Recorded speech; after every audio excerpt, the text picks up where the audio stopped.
están, queridos telespectadores? Aquí estamos nuevamente junto a ustedes en nuestro bloque Verdadera Justicia, que como le hemos dicho en varias oportunidades, es una filial de Antimafia 2000 a Italia, Antimafia 2000 Argentina, Antimafia 2000 Uruguay, Antimafia Paraguay y Antimafia México y ahora en Chile. Aquí estoy junto a María Cecilia Bartolín, que les saluda. Buenas tardes, ¿cómo están? Un placer de nuevo poder estar con ustedes para traerles un poquitito de noticias de esas que nos salen en televisión. ¿Tú tenías algo que mostrar? Sí, mira, la verdad es que tenemos un tema muy interesante hoy día que está en este momento en la agenda caliente, ¿ah? Pero antes de entrar en ese tema, queríamos mostrarle, a propósito de que tuvimos una interesantísima reunión con Luis Mesina aquí justamente al lado del canal, aquí en la Junta de Vecinos, y él habló cosas muy interesantes, y tenemos dos imágenes que les queremos mostrar porque creemos que son pero muy gráficas y que les da una pauta de lo que pasa con nuestro sistema de pensiones en Chile. Ahí no sé si se alcanza a ver, pero dice, mi fondo es de 56 millones de pesos, si no me, y después dice que para una pensión de 15 por 15 años de 210.000 pesos.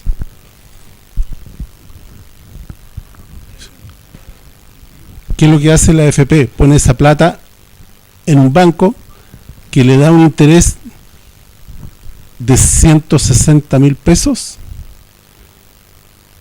o 165.000 pesos le da mensual, y pone la AFP 45.000 pesos más. En consecuencia completa la suma de 210.000 pesos que le paga al pensionado. En consecuencia, en los 15 años le da 8.100.000 pesos del total de sus 56 millones. Por tanto, se queda con 47.900.000 restantes. Eso es real, eso está calculado con cifras reales. Eso es un cuadrito que le queríamos mostrar porque es de la mayor gravedad y es la realidad, lamentablemente. Por eso es que tenemos que salir a la calle a derribar el sistema del AFP, que es la base del sistema neoliberal despiadado que tenemos en nuestro país y en la mayoría de los países del mundo. Tenemos la otra imagen. Los torturados reciben una pensión de 176.000 pesos. Los torturadores reciben una pensión de 2.605.979. Eso es absolutamente real. Eso era todo lo que les queríamos mostrar porque no podíamos dejarlo pasar.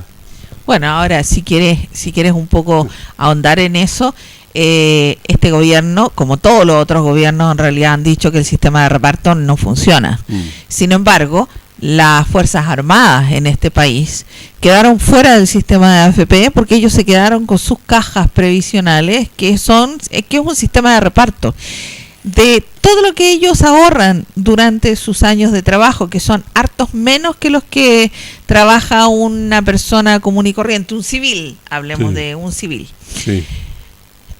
No recuerdo si son 22 o 24 años en el caso de ellos. Sí, bueno, y algunos salen con pensiones, con 15 años de servicio salen. Resulta de que ellos ponen un solo porcentaje, el más bajo porcentaje lo ponen ellos desde su pensión. El resto se lo completa de las pensiones el Estado. O sea, con el plata Estado nuestra. Pone más del 70% de su pensión. Y estamos hablando de pensiones de sobre 600.000 pesos.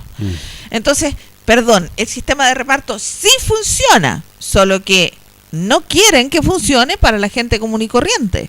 ¿Ah?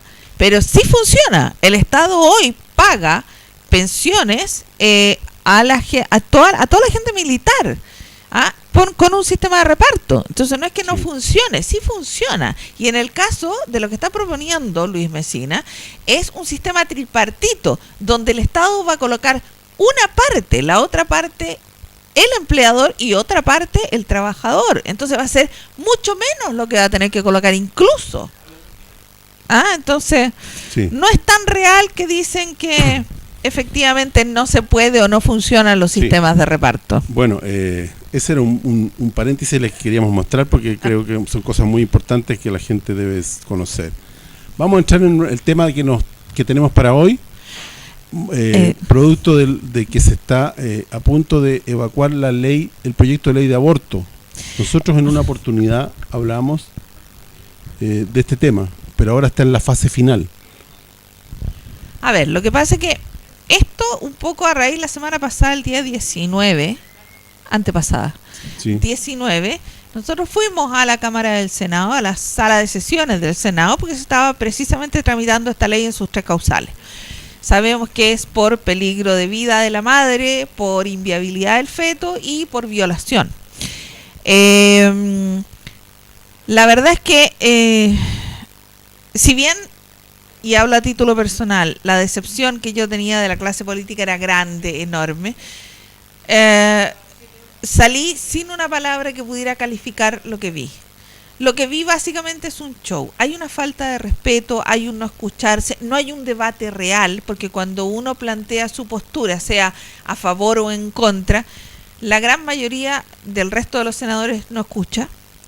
Están haciendo cada uno cosas distintas, o están leyendo, o están en el computador, o con el teléfono, o simple y sencillamente están conversando. Por lo tanto, no hay un escuchar, porque se supone que en la sala de sesiones lo que debiera pasar es que debiera haber un debate para poder hacer cambiar la postura del otro, ¿no es cierto? Eso es un poco la idea de esta sala de sesiones. No existe, no hay un escuchar. De hecho, en algún minuto un senador tuvo que llamar al presidente del Senado, que estaba conversando con la persona que tenía al lado, que es el secretario, y lo llamó 3 veces para que le escuchara, porque le estaba preguntando algo. Estamos hablando de un nivel de falta de respeto por escuchar lo que el otro me está diciendo, porque esa es la idea de estos debates, ¿no es cierto? Sí. No existe. Personalmente creo que es un montaje. Un montaje porque es un show mediático que arman todos, de todos lados, centro, izquierda, derecha, oposición, gobierno, da lo mismo, para la gente que va a las tribunas a ver. Y para la prensa. Y para la prensa, por supuesto. Estoy absolutamente de acuerdo. No hay. En este debate hubo una falta de defensa en el caso de los Provida. Con razones fundadas, con razones de peso. Nada. No hubo, no existió. Hablaban, no sé, de cosas triviales, casi banales, diría yo, sin ningún peso. Y que obviamente el resto no escuchaba. Ahora hay una cosa que yo quisiera aclarar antes de que partamos con el audio que nos va a... que tenemos muchas cosas interesantes que comentar de ese audio. Nosotros no nos identificamos con ninguna idea política, no estamos adscritos a ningún partido político, ni mucho menos. Entonces, nosotros en este caso no entiendo yo, particularmente yo no entiendo por qué la izquierda se identifica con el aborto y la derecha con la vida. Eso no me cuadra a mí, porque yo no me identifico con la derecha, pero sí me identifico con la vida y con la verdad y la justicia, y eso es lo que tratamos de decir aquí, y para eso que hay muchas cosas interesantes que van a salir de este audio que vamos a escuchar justamente a raíz de lo que nosotros vivimos en el Congreso.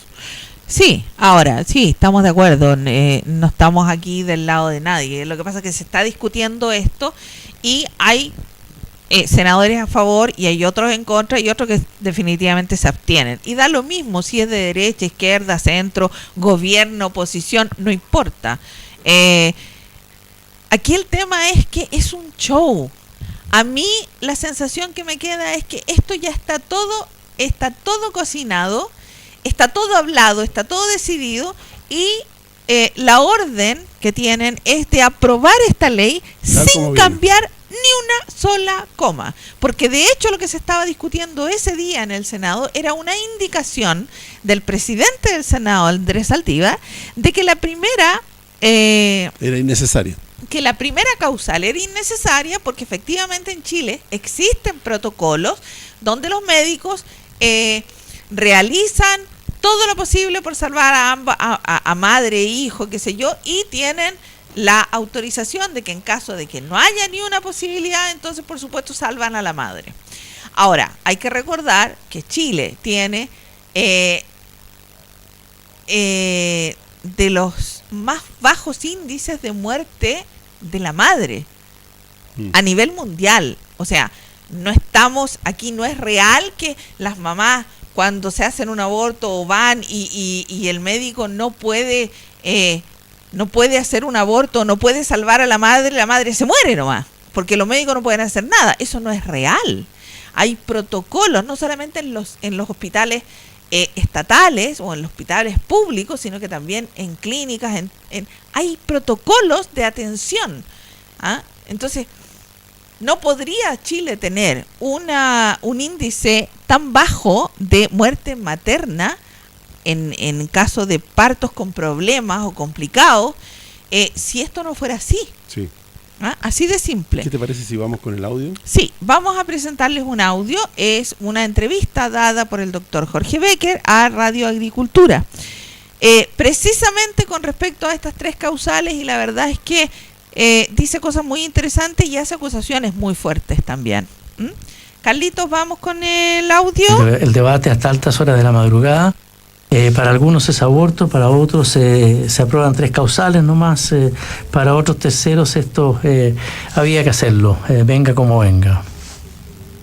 Bueno, lo que se aprobó es el proyecto de ley presentado por el gobierno en el año 2015. Todavía es muy pronto para saber cómo usted tiene, todavía se está votando en este minuto algunas cosas, por lo tanto no sé cuáles van a ser los detalles definitivos de esta ley, pero se aprobó que va a ser legal interrumpir embarazo bajo esas tres circunstancias mencionadas. En el fondo, cuando hay un riesgo vital de la madre, cuando hay una malformación que implica un pronóstico muy malo para ese feto recién nacido, en el caso de violación. Ahora, eso suena muy razonable, entre comillas, en general, pero cuando uno entra a los detalles de la ley se da cuenta de todos los resquicios que tiene y lo que hemos estado mencionando en reiteradas oportunidades en los últimos 2 años, de manera pública, a las comisiones de salud del Senado y la Cámara de Diputados, etcétera, etcétera. O sea, cuando la ciudadanía oye esto, le parece muy bien. Si conocieran los detalles de esto, que por supuesto se ha tratado que no se conozcan mucho, esta ley se presta para muchas cosas. Doctor, señalaban las autoridades de gobierno y en algunas alocuciones de los parlamentarios que votaron a favor que la mujer no estaba llamada a ser heroína. Y usted decía, si se conocieran los detalles del proyecto de ley, la ciudadanía no estaría o no sería tan partidaria de esta despenalización que hoy día acaba de ser aprobada en su total tramitación en el Senado y pasa a la Cámara de Diputados. En este minuto están dando puntos de prensa a distintos parlamentarios. ¿Cuáles son esos detalles? Mire, por ejemplo, aquí se ha hablado del riesgo vital de la madre y la gente cuando uno sale a la calle y le pregunta, está convencida que en la actualidad, cuando hay una mujer con riesgo vital, los médicos no podemos hacer nada y poco menos que tenemos que esperar la muerte de esa mujer. Lo que es absolutamente falso. Eso nunca se ha hecho en Chile, ni antes del 89, cuando había una ley mucho más restrictiva que la actual, ni después del 89. Por lo tanto, hoy en día, antes de que saliera esta ley, cuando una mujer estaba en riesgo vital, lo que se hace en todos los hospitales de Chile es lo que la buena práctica médica dice que hay que hacer. Y hay ciertas circunstancias donde desgraciadamente no queda otra que interrumpir ese embarazo. Por lo tanto, sin esta ley no se morían las pacientes porque nosotros estuviéramos cruzados de brazos porque había un impedimento legal. Entonces, la primera causal, la verdad es que yo creo que era absolutamente innecesaria. Una buena práctica médica hace que las mujeres no mueran y de hecho la mortalidad materna en Chile, como todo el mundo sabe, es de las más bajas del mundo. Entonces, cuando le dicen, ¿usted está de acuerdo con el aborto en riesgo vital? Obvio que toda la gente dice que sí, pero no tiene ni idea de qué es lo que estábamos haciendo en Chile. En la segunda causal... Doctor, perdón, para completar esa causal, en carta al diario El Mercurio, un lector dice y hace ver que el mandato que la Constitución da al legislador busca dar protección a la vida del que está por nacer, no del no nacido. Que podrá decirse que la diferencia es irrelevante, pero el uso de las palabras importa, dice, y en derecho aún más. Esa norma, la ley protege la vida del que está por nacer, viene del Código Civil, y su objeto es permitirle al juez proteger derechos de quien no es aún persona. Mire, eso es una serie de consideraciones legales que las sabrán los abogados y senadores, pero esta cuestión tiene un lado mucho más humano. Ya. Yo no sé si usted tiene hijos, no tengo idea, pero toda la gente que tiene hijos y que está escuchando esto, las mujeres sabían que desde el minuto que tuvieron un test de embarazo positivo, tenían adentro del útero un hijo. Y los hombres sabemos que desde el minuto que la madre de nuestro hijo nos dice que tiene un test de embarazo positivo, adentro tiene un hijo. Y nosotros no nos sentamos a cuestionar si la ley nos dice si ese hijo es persona o no es persona. Cualquier ser humano con dos dedos de frente sabe que adentro del útero de una mujer embarazada hay un hijo y evidentemente lo considera como persona. Si usted quiere acomodar las leyes y decir que como no es persona no tiene los mismos derechos, esa es otra historia que lo dice la ley. Pero claramente desde el punto de vista humano, una mujer embarazada tiene un hijo dentro y lo considera como persona y pide que tenga los cuidados como persona aunque no haya nacido, y más encima el Estado le provee cuidados como persona, porque la embarazada, por ejemplo, se hace ecografía, que están financiadas por FONASA, y la ecografía no es para la madre, es para el hijo. Entonces, este asunto de entrar a una serie de disquisiciones legales de que si es persona o no, es acomodar las cosas para poder tener una ley de aborto y quitarnos un poco el cargo de conciencia, lo que significa la eliminación de ese individuo que no ha nacido. Vamos a la segunda causal, doctor. Sí. Bueno, la segunda causal tiene varios problemas, algunos problemas prácticos y otros problemas conceptuales. En medicina no existen enfermedades cuya solución sea eliminar al paciente. Eso no está descrito en medicina. O sea, si yo tengo un paciente con una enfermedad grave o no grave, que sea curable o no sea curable, el tratamiento de esa enfermedad no es la muerte del paciente. El feto, desde que rompió la ecografía en la práctica de la obstetricia, es un paciente al cual yo le hago diagnóstico, le hago pronóstico, en algunas ocasiones lo puedo tratar y en otras ocasiones no. Entonces, que por ley se me diga que un paciente no tratable puede ser eliminado, desde el punto de vista médico no tiene ni un soporte. Lo segundo y súper importante, que es otra falacia que se le ha metido a la opinión pública, es que cuando una mujer tiene un hijo que está con una enfermedad no curable en el útero, el enfermo es el hijo. Aquí uno oye algunos líderes de opinión que dicen, no, cuando la mujer está con un hijo incurable, hay que hacerle un aborto por el riesgo a la madre. La madre está triste, está impactada, al igual que el resto de la familia de ese niño que viene mal, pero la madre no está enferma, está triste, requiere apoyo psicológico, al igual que como lo requeriría yo con un hijo mío con una leucemia incurable fuera de alcance médico. Es macabro, se me va a morir un hijo, pero lo que uno hace como padre y como madre, en el caso de las mujeres, cuando uno tiene un hijo severamente enfermo, es acompañarlo en su enfermedad. Yo no conozco papás que decidan cuándo va a morir su hijo porque está severamente enfermo. Doctor, eso pero sí. En el texto aprobado por el Senado anoche ¿Sí? se dice que se podrá interrumpir el embarazo en los casos de patología congénita, adquirida o genética, incompatible ¿Sí? con la vida extrauterina independiente y de carácter letal, situación que deberá ser verificada ¿Sí? incluso por 2 médicos especialistas antes de proceder.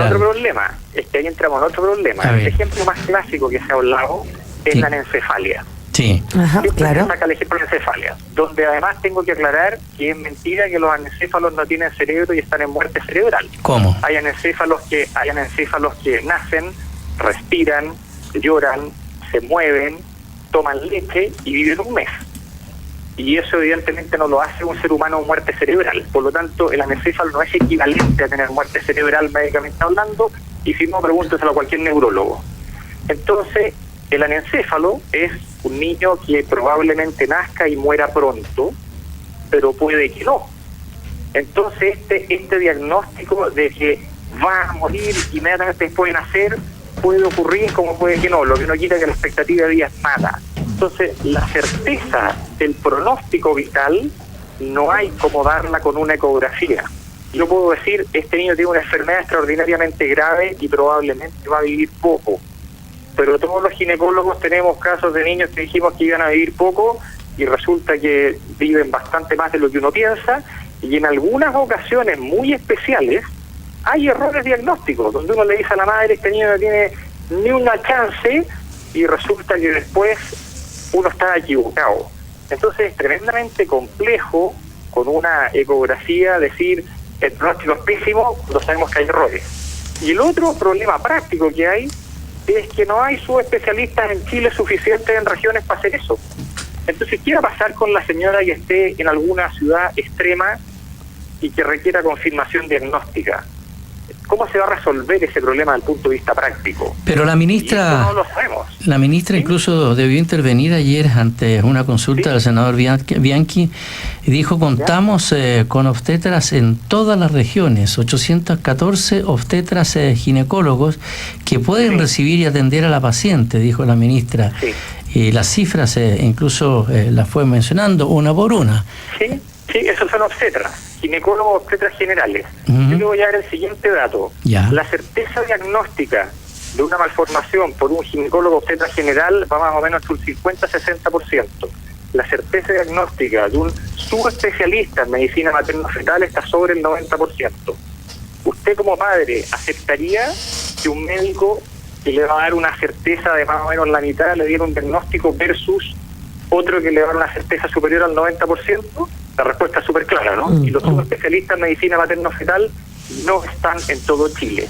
Somos alrededor de 50, de los cuales más de la mitad ejercen solo en medicina privada, o sea, tampoco trabajan en el sistema público de salud, y hay varias regiones del país que no cuentan con subespecialistas en medicina materno-fetal. Y eso lo sabe la ministra y lo saben los senadores porque fue dicho expresamente por varios de nosotros en las comisiones de salud. El doctor Jorge Becker conversa con la gran mañana interactiva de la Radio Agricultura. Doctor, ¿le puedo hacer una pregunta pequeñita, más bien de fondo, que de las particularidades de cada una de las causales, porque usted bien lo decía? Acá, cuando se aborda socialmente, tanto el riesgo de la vida de la madre, la viabilidad fetal y el caso de violación, se ven tan dramático que la sociedad chilena ha tendido a acompañar el proyecto del gobierno, y cuando uno se va a la técnica, el proyecto es un proyecto tan malo que queda la sensación que acá lo que se busca es una puerta finalmente para el aborto libre. ¿Usted se queda con esa sensación? Mire,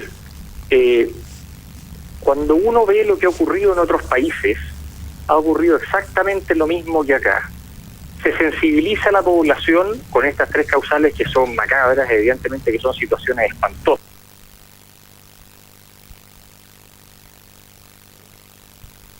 Claro. Y todo el mundo dice, bueno, estoy de acuerdo, con una serie de hechos desconocidos como los que yo le estoy planteando, que los médicos no estamos amarrados de mano, que los malformados letales a veces no son tan letales, que la certeza diagnóstica no es tal, y suma y sigue. Y una vez que uno consigue el aborto por tres causales, en un periodo a mediano plazo, porque esto no es inmediato, tarde o temprano se termina legislando por el aborto libre. Y eso es un hecho conocido, es la puerta de entrada al aborto libre, y todas las leyes restrictivas tienen los resquicios legales suficientes para permitirlo, primero de manera encubierta y después ya de manera legal. Entonces, no me extraña. Y cuando uno conversa con algunos líderes de opinión, no lo dicen públicamente, pero sí lo dicen privadamente. Dicen, nosotros sabemos que este es el camino inicial para conseguir el aborto como derecho de la mujer. Y te lo dicen abiertamente. Claro. Entonces esto ya pasa a ser una forma de pensar. Esto ya pasa a ser un asunto ideológico. La ley de aborto no busca en ningún caso resolver un problema médico y nunca ha sido esa la intención. Por el momento, decirlo así de frente es políticamente incorrecto, ¿no? Claro. Pero es cosa de tiempo. A mí me encantaría tener esta conversación en 15 años más y ver en qué estamos con la ley de aborto en Chile. Y probablemente va a ir hacia donde yo estoy contando, que es lo que ha pasado en muchos países. Es decir, raya para la suma, doctores, estas tres causales del proyecto de aborto van a terminar legalizando el aborto en Chile. Yo creo que sí, el tiempo lo dirá. Yo creo que sí, porque eso está avalado por experiencia internacional en muchos lados, ¿no? O por último, imagínese que no cambie a una ley libre, pero cuando uno empieza a ver las causales y la cantidad de mujeres que se hagan abortos bajo las 3 causales, se va a dar cuenta que evidentemente se está aprovechando la ley para hacer abortos que no van dentro de las 3 causales, como lo que ocurrió en España. Es cosa de la historia de España, los abortos por causa materna, que cuando se legalizó finalmente el aborto libre, más del 90% de los de causa materna pasaron a ser libres, o sea, era mentira, se ocupaba una causal para hacer aborto por libre decisión de la madre, ¿no? El doctor Jorge Becker, en directo con la Gran Mañana Interactiva de la Radio Agricultura. Doctor, ¿y qué le dice a algunas senadoras y también a diputadas que ayer, entre varias, una de ellas dijo: yo le pido a los senadores que están votando en contra que por un minuto se pongan en lugar de una mujer, solo por un minuto? Mire, otra de las cosas que son falsas en esto del aborto es que a nosotros se nos quita la discusión. Yo soy padre, tengo hijos y siento la paternidad y evidentemente me preocupa la salud de la madre de mis hijos. No es que yo sea un desconsiderado y que me dé lo mismo que lo que pasa con ella, pero aquí vamos todos involucrados y me parece absolutamente impresentable que se le cargue a la mujer sola, donde se supone que nadie puede influir sobre ella la decisión de hasta dónde vive un hijo. Entonces, eso es macabro. Decirle a una mujer en una situación súper vulnerable, usted decida sobre la vida de su hijo, es muy duro. Entonces, no es que uno no se ponga en el lugar de la mujer, uno sí se pone en el lugar de la mujer. Yo llevo 22 años trabajando como ginecólogo y he visto todas las situaciones de las causales, más mujeres que no tienen nada que ver con las causales, pero que lo están pasando muy mal. Y la mujer, no la mujer, el ser humano, lo que pide frente a un problema es que alguien esté al lado, que lo acompañe, y no que le tiren la pelota a tomar la decisión y usted arrégleselas como pueda, digamos, lo que usted diga. Entonces, es muy distinto. Esto es una libertad mal entendida, cuando se dice que la mujer decida, pero nadie dice qué. Y esa decisión implica decidir sobre la vida de un hijo. Dejar a una persona sola tomar esa decisión es macabro. Es realmente cruel, a mi juicio. Se requiere que haya más gente acompañándola, estar al lado, como cuando uno tiene un problema. Doctor, por último, ¿y quiénes han dado como explicación al votar a favor de las 3 causales en cuanto a que se trata solo de situaciones límite? No quiero nombrar a nadie para no herir sensibilidades, pero lo dijo una senadora que además es colega suyo, es médico. Son situaciones límite, sin lugar a dudas son situaciones límite las 3 planteadas. Pero esas situaciones límite, la primera, como le dije, que es el riesgo vital, eso está resuelto en Chile, y eso lo dijimos todos los subespecialistas que fuimos a la comisión, y es más, hubo uno de los subespecialistas que era partidario del aborto en la segunda causal, y él dijo que no estaba de acuerdo con la primera, porque eso ya está resuelto si nosotros hacemos lo que hay que hacer para que las mujeres no se mueran. Y en las otras 2 causales me parece bastante más humano que ofrecer la muerte de un hijo, acompañar a esa mujer en lo que significa un embarazo súper complejo. Cuando uno tiene un familiar extraordinariamente grave, lo que uno requiere es compañía, y no que le digan, bueno, usted decida cuándo muere ese familiar. Eso es terrible.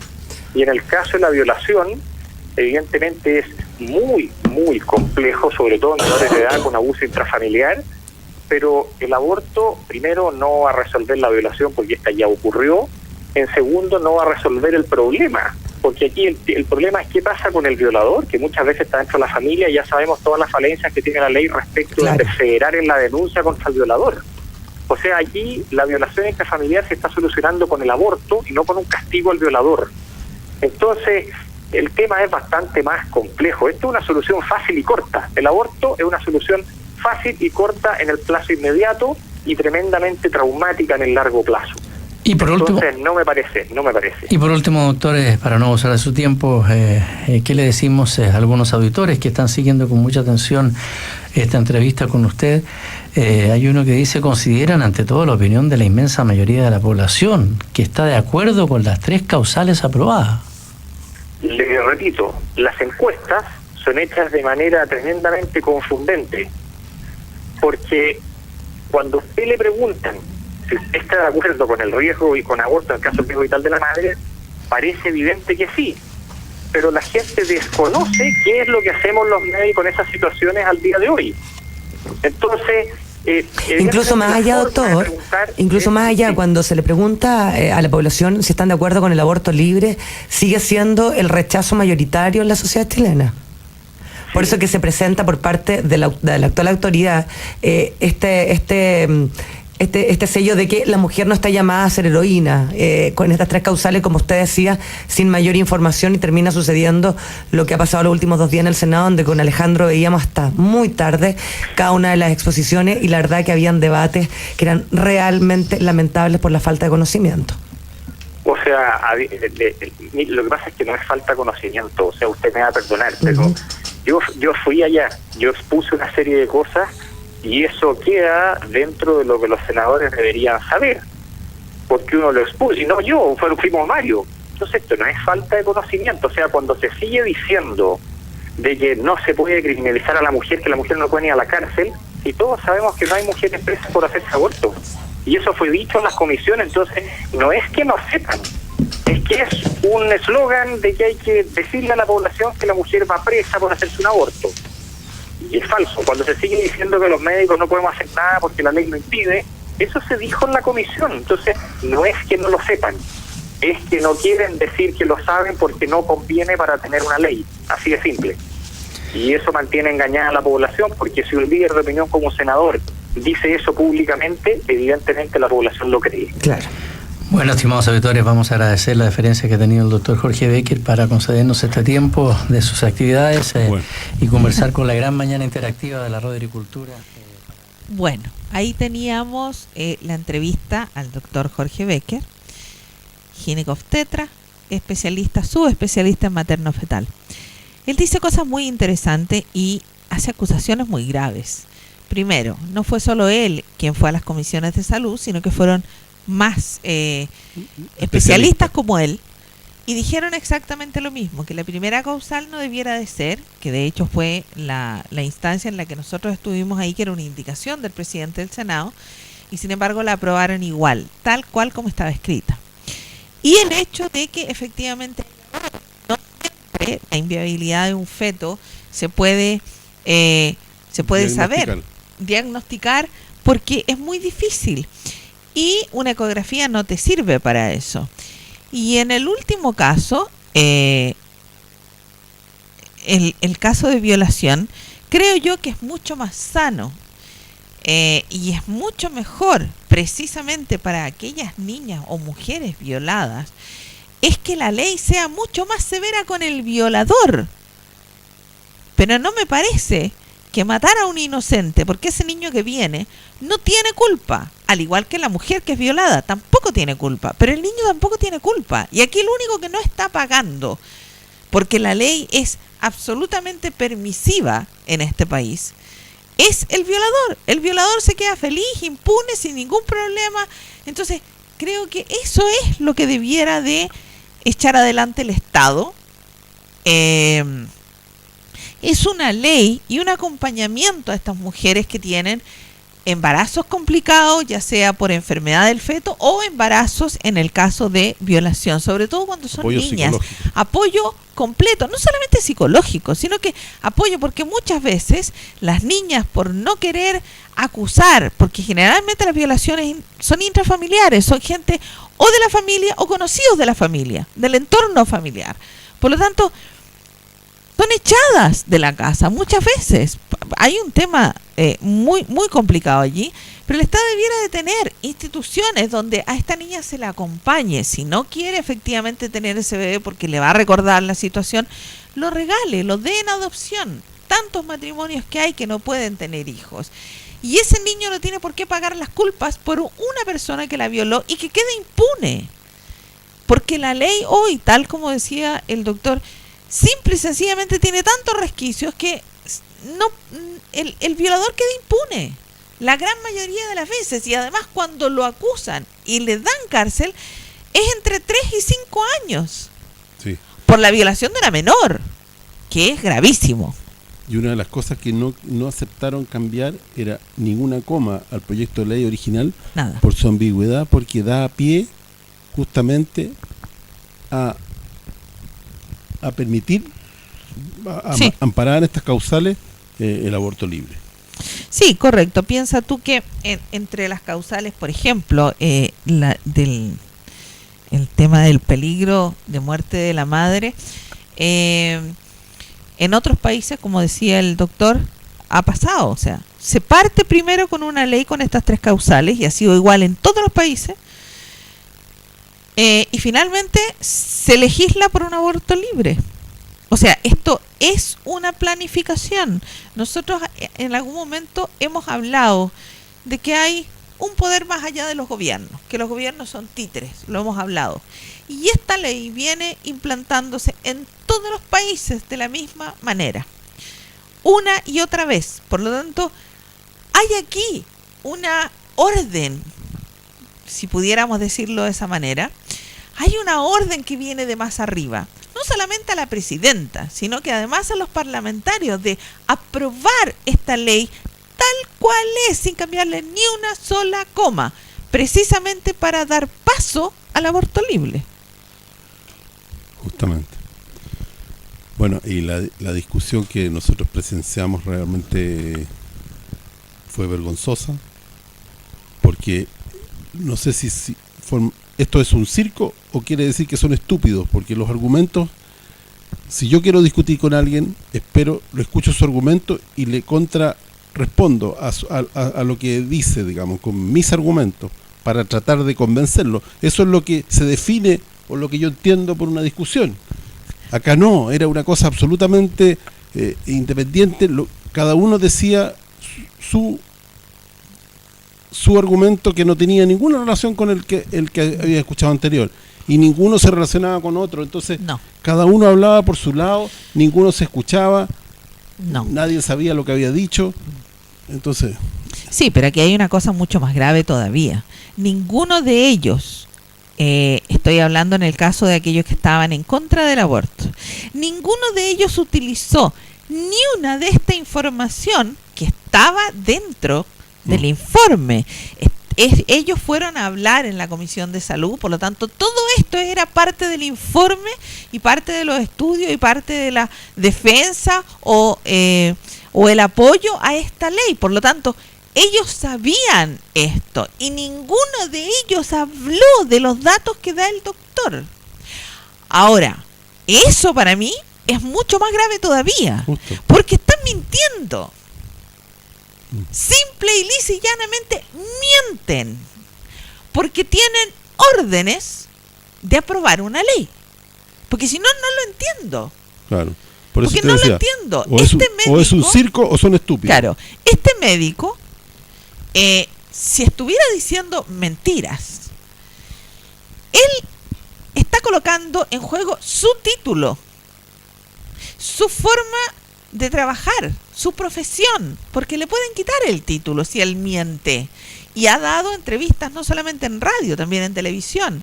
Entonces, por lo tanto, tiendo a creerle al médico por lo que dice. Sí. ¿Ah? Los parlamentarios son tiene profesionales de la mentira. 22 años de experiencia, está hablando cosas que son reales.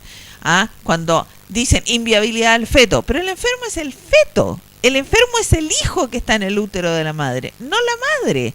La madre no tiene ningún riesgo cuando el niño viene con una malformación, o viene anencéfalo, o viene, porque después más adelante van a querer también abortar a los niños con síndrome de Down. Uno no sabe, porque ese es el tema. Y perdón, un niño con síndrome de Down sí tiene un problema, pero es un niño que nace, respira, se puede mantener, y de hecho hoy por hoy hay niños o jóvenes o adolescentes con síndrome de Down que son capaces de vivir solos, trabajar, se mantienen a sí mismos, por lo tanto no son una carga para la sociedad tampoco, son distintos, pero eso no significa que no tengan el derecho a vivir. Entonces, aquí hay cosas, hay acusaciones muy fuertes que hace este médico. Primero, a que no es que no sepan, es que no quieren decirlo porque quieren aprobar una ley. Entonces ahí es donde yo me pregunto, hay una orden de aprobar una ley. Ahora, ¿de dónde viene esta orden? ¿Ah?